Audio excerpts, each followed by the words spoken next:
Like பண்ணி comment பண்ணி subscribe பண்ணுங்க உறவுகளே. அவளுக்கென்று ஒரு மனம் காதல் பயணம் பகுதி 10. அந்த ஜம்பலிங்கம் மதுமதியை தூக்கி கொண்டு மற்றொரு அறைக்குள் சென்று கதவை தாளிட்டான். என்னடி மதுமதி, நான் நினைத்ததை அடையாமல் விடமாட்டேன் என்று அவளின் ஆடைகள் ஒவ்வொன்றையும் கொலைத்தான். மதுமதியால் அவனை கட்டுப்படுத்த முடியாமல் அந்த ஜம்பலிங்கத்திடம் தனது பெண்மையை இழந்தாள். அடுத்த எபிசோடில் உதய்க்கும் மதுமதிக்கும் திருமணம். அவளுக்கென்று ஒரு மனம் காதல் பயணம். உதய் மதுமதியை தன் மடியில் படுக்க வைத்தான்.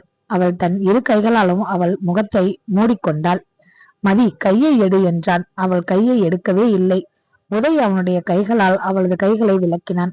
அவள் முகத்தை பார்த்தவனின் மனது வலித்தது. அவன் அடித்ததில் அவன் கைவிரல் அவள் கன்னத்தில் அப்படியே பதிந்து ஒரு பக்கம் வீங்கியும் இருந்தது. ஐயோ, நான் எவ்வளவு பெரிய முட்டாள்! நான் கோபத்தில் எவ்வளவு பெரிய தவறு செய்து விட்டேன். மதி, சாரிடி என்றான். மதியின் கண்களில் கண்ணீர் வந்து கொண்டே இருந்தது. மதி, அழாதே, என்னை மன்னித்து விடு. நான் ஏதோ கோபத்தில் அடித்து விட்டேன், என்னுடைய தவறுதான் என்றான். மதி, நீ என் கண் முன்னே இன்னொருவன், அதுவும் அந்த வசன் என்ற பல்லை கடித்தான். சார், நான் சொல்ல வருவதை கொஞ்சம் கேளுங்கள் என்று அவன் மடியில் இருந்து எழுந்து அமர்ந்தாள். என்ன சொல்லு மதி, நான் கேட்கிறேன் என்றான் உதய். நீங்கள் என்னை தவறாக புரிந்து கொண்டீர்கள். நான் உங்களை ஏமாற்றவில்லை என்று சொன்னால். உதய், போதும் மதி, பழைய விஷயங்களை பற்றி இனிமேல் எதுவும் பேசாதே. நான் அதை கேட்கும் மனநிலையில் இல்லை. அதையெல்லாம் மறந்து விடுவோம் என்றான். இல்லை உதய் என்று அவள் மறுபடியும் ஆரம்பிக்க, மதி, உனக்கு ஒரு தடவை சொன்னால் புரியாதா? வேறு ஏதாவது பேசுவதாக இருந்தால் பேசு, நான் கேட்கிறேன். நீ மறுபடியும் இதே விஷயத்தை பற்றி பேசினால் நான் இங்கிருந்து செல்கிறேன் என்றான். அதன் பிறகு மதுமதி அவனிடம் எதையும் பற்றி பேசவில்லை. மதி, நீ சாப்பிட்டியா என்றான். இல்லை சார், நீங்கள் சாப்பிடவில்லை, அதனால் நானும் சாப்பிடவில்லை என்றாள். அவளை முறைத்தவாறு இழந்து சென்றான். சமையல் அறைக்கு சென்றவன் அவனே பாலை காய்ச்சி 2 கிளாஸில் ஊற்றி மாடிக்கு எடுத்துச் சென்றான். அப்போது தண்ணீர் எடுக்க வந்த ஸ்வேதா இதை கவனித்து விட்டாள். மாமா யாருக்காக பால் காய்ச்சி எடுத்து செல்கிறார் என்று யோசித்துக் கொண்டே அவனை பின்தொடர்ந்தாள். அவன் மதியின் அறையில் நுழைவதை கண்டாள். இப்படி ஒரு விஷயம் நடக்கிறதா இரவில் நம் வீட்டில்? காலையிலிருந்து இரவு வரை மதி எல்லோருக்காகவும் வேலை செய்கிறாள். இரவு மாமா அவளுக்காக வேலை செய்கிறார். நடக்கட்டும் நடக்கட்டும் என்று நினைத்தாள். சரி, உள்ளே என்ன பேசுகிறார்கள் என்று கேட்கலாம் என நினைத்தாள். ஆனால் அது தவறு. மற்றவர்களின் அறையை எட்டி பார்க்க கூடாது. இந்த விஷயத்தை இப்படியே விட்டு விடுவோம். நாம் ஏதாவது சொல்ல போய் வீட்டில் அடுத்த பூதம் கிளம்பிவிடும். அதுவும் இல்லாமல் இந்த விஷ்ணு வேறு மதுமதியின் மனதில் என்ன இருக்கிறது என்று தெரியாமல் அவளை காதலிக்கிறேன். எதுவாக இருந்தாலும் நாளை காலையில் இந்த விஷயத்தை ஜெயராணி அத்தையின் காதில் போட்டுவிட வேண்டும் என்று அவள் அறைக்கு சென்று விட்டாள். உள்ளே வந்த உதய் மதுமதியிடம் பாலை நீட்டினான். அவளோ அவனை அதிசயித்து பார்த்தாள். என்னடா இது, இவன் நமக்காக பால் எல்லாம் எடுத்து வருகிறான். சரி, வேண்டாம் என்று சொன்னால் அதற்கும் திட்டுவான் என்று பாலை எடுத்துக்கொண்டாள். சார், நீங்களும் நானும் தான் என்று அவனும் ஒரு கிளாஸ் எடுத்துக்கொண்டான். இருவரும் ஒன்றாகவே பாலை குடித்தனர். சரி மதி, நேரம் ஆகிவிட்டது, நீ தூங்கு. ஆனால் காலையில் யாராவது உன் கன்னத்தில் இருக்கும் 5 விரல்களையும் பார்த்தால் ஏதாவது கேட்பார்கள், என்ன செய்வது என்றான். கவலைப்படாதீர்கள் சார், நான் சமாளித்துப்பேன் என்றாள். சரி, நானும் போய் தூங்குகிறேன் என்றவன் மீண்டும் மதுமதியிடம் ஒரு சாரி சொல்லிவிட்டு மதிக்கோ என்னடா இவன் என்றிருந்தது. இருவருக்குள்ளும் இருக்கும் காதல் எப்போது முழுமையாக வெளிப்பட போகிறதோ என்று எனக்கே ஆவலாக இருக்கிறது. அடுத்த நாள் காலையில் மதியை பார்ப்பவர்களின் கண்கள் எல்லாம் அவளிடம் எப்படி கேட்பது என்று நினைத்தனர். விஷ்ணுவிற்கும் மதுமதியின் முகத்தை விட்டு விழி அகலவே இல்லை. என்ன இவள் இப்படி இருக்கிறாள், என்னவாக இருக்கும் என்று யோசித்துக் கொண்டே இருந்தான். அப்போது மாடியிலிருந்து கீழே இறங்கி வந்தான் உதய். மதுமதியை பார்த்து கோபமானான். அவள் அருகே சென்று காதில் மெதுவாக, என்னடி பண்ணி வச்சிருக்க, முதலில் என் ரூமுக்கு வா என்று அவளை அழைத்தான். இவன் ஏன் நம்மை இப்போது அழைக்கிறான் என்று அவனை பின்தொடர்ந்தாள். அவன் அறைக்குள் நுழைந்த மதுமதை இழுத்து கண்ணாடி முன் நிற்க வைத்தான். என்னடி இது, நீ இப்படி இருக்கிறாய் என்று நீயே பார். ஏற்கனவே அந்த விஷ்ணு உன்னை திருமணம் செய்து கொள்ள ஆசைப்படுகிறான். அதையும் வீட்டில் உள்ள அனைவரிடமும் அதற்கு சம்மதமும் தெரிவித்து விட்டனர். நான் தான் அவர்கள் யாரும் உன்னை நெருங்க விடாமல் தடுத்து வைத்திருக்கிறேன். நான் உன்னிடம் பேசி சம்மதமா இல்லையா என்று கேட்கிறேன் என்று சொல்லி இருக்கிறேன். இதில் நீ வேறு இப்படி மேக்கப் போட்டுக்கொண்டு அங்கு நின்று இருந்தால் அவர்கள் எல்லோரும் நீ சம்மதம் தெரிவித்தது போல் ஆகிவிடாதா என்றான். ஆமாம், இதெல்லாம் எப்போது நடந்தது? நீங்கள் ஏன் என்னிடம் எதுவுமே சொல்லவில்லை என்றால். ஓஹோ மேடம், உங்களிடம் சொல்லி இருந்தால் திருமணத்திற்கு ஓகே என்று சொல்லி இருப்பீர்களா என்றான். அட ஏண்டா உதய், நீங்கள் எப்போதும் என்னை தப்பாகவே நினைக்கிறீர்கள் என்றாள். என்ன மதி நீ பேசுகிறாய், எனக்கு ஒன்றுமே புரியவில்லை என்றான். ஆமாம், அந்த விஷ்ணுவை நான் எப்படி திருமணம் செய்து கொள்வேன்? அதுவும் இல்லாமல் என் மனதில் என்ன இருக்கிறது என்று உங்களுக்கு நன்றாக தெரியும். பிறகு இந்த மேக்கப் எதற்காக போட்டேன் என் தெரியுமா? நீங்கள் அடுத்த அடியில் உங்கள் 5 கைவிரல்களும் என் கன்னத்தில் இருக்கிறதல்லவா, அதை மறைக்கத்தான். நம் மதி மேக்கப் போடாமலே இயற்கையான அழகை கொண்டவள். அவளை பார்க்கும் ஆடவர்களின் கண்கள் ஒரு நிமிடமாவது அவளை பார்க்க தவறாது. இதில் இப்போது மேக்கப் போட்டால் அவள் எப்படி இருப்பாள் என்று நீங்களே நினைத்து பாருங்கள். உதய் ஏன் அவள் இப்படி அலங்காரம் செய்திருக்கிறாள் என்று புரிந்து கொண்டான். சரி, ஓகே மதி என்றவன் ஏதோ யோசனையில் ஆழ்ந்தான். மதி, நான் என்ன சொன்னாலும் நீ கேட்பாயா என்றான். அதுதானே சார் உங்கள் அக்ரிமெண்ட். நான் உங்களுடைய அடிமை, நீங்கள் மறந்து விட்டீர்களா என்றான். அவன் மதியை முறைத்தான். ஏண்டி நீயும் என்னை படுத்துற என்றான். சார் என்ன சொன்னீங்க என்றாள் மதி. அன்று காலை வசந்தியின் அண்ணன் மகேஷ் வசந்திக்கு போன் செய்தார். வசந்தி, மதுமதியின் தாத்தா மற்றும் பாட்டி வெளியூர் சென்றிருக்கிறார்களாம். வருவதற்கு 1 வாரம் ஆகுமாம். வசந்திக்கு பஸ் என்று ஆகிவிட்டது. அண்ணா, நீ அவர்கள் எப்போது வருவார்கள் என்று பார்த்து கொண்டே இரு என்றார்.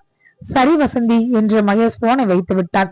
காலையில் ஸ்வேதா ஆபீஸ் கிளம்பும் போது அத்தை ஜெயராணியை தேடி சென்றாள். அத்தை, உங்களிடம் நான் ஒன்று சொல்ல வேண்டும் என்றாள். என்ன ஸ்வேதா, உன் அருமை காதலனை பற்றியா என்றாள். இல்லை அத்தை, இது உங்கள் அருமை புதல்வர் உதய் மாமா பற்றி என்றாள். என்ன என்ன சொல்ற ஸ்வேதா, என் மகனை பற்றியா என்றார்.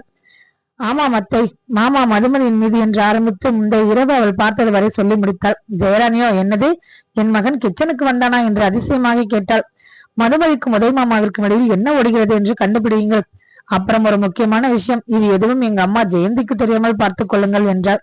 நீ சொல்வதும் சரிதான். உன் அம்மாவை சமாளிப்பதுதான் எனக்கு ரொம்ப கஷ்டமான விஷயம். சரி, நீ கிளம்பு, நான் பார்த்துக் கொள்கிறேன் என்றாள். அத்தை, நான் உங்களிடம் ஒன்று கேட்கலாமா? கேளு, உனக்கில்லாத உரிமையா என்றாள் ஜெயராணி. ஒருவேளை மாமாவும் மதுமதியும் விரும்பினால் அவர்களுக்கு நீங்கள் எதுவும் பிரச்சனையை கொடுத்து விட மாட்டீர்களே? ஏனென்றால் மதுமதி ஏழை வீட்டு பெண், நம் வீட்டில் வேலைக்காரியாக இருப்பவள். அவளை உங்கள் மருமகளாக ஏற்றுக்கொள்வீர்களா என்று கேட்டாள். என் மீது உனக்கு நம்பிக்கை இல்லையா? நான் எப்போதும் ஏழை பணக்காரர் வேலையாட்கள் என்றெல்லாம் யாரையும் நினைத்தது இல்லை. என் மகன் விருப்பப்பட்டால் நான் எதையும் ஏற்றுக்கொள்வேன் என்றாள். அப்புறம் அந்த விஷ்ணு மற்றும் வசந்தியத்தை எப்படி சமாளிப்பீர்கள் என்று கேட்டாள். முதலில் உதய் என்னவென்று சொல்லட்டும், பிறகு இவர்களை எல்லாம் நான் இருவரும் சேர்ந்து சமாளித்துக் கொள்வோம் என்றாள் ஜெயராணி. அத்தை, ஓகே என்று தம்ஸ்அப் செய்துவிட்டு அத்தையின் கன்னத்தில் செல்ல முத்தம் ஒன்றை பதித்துவிட்டு சென்றாள். வசந்த் வீட்டில் அவன் திருமணத்தை பற்றி பேச ஆரம்பித்தார்கள்.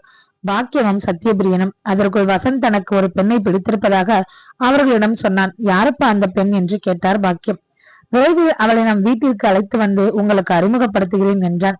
தன் பேத்தியின் வாழ்க்கையில் தன் வளர்ப்பு மகனால் வீசப்போகும் புயல் என்னவென்று தெரியாமல் இருவரும் சந்தோஷம் அடைந்தனர்.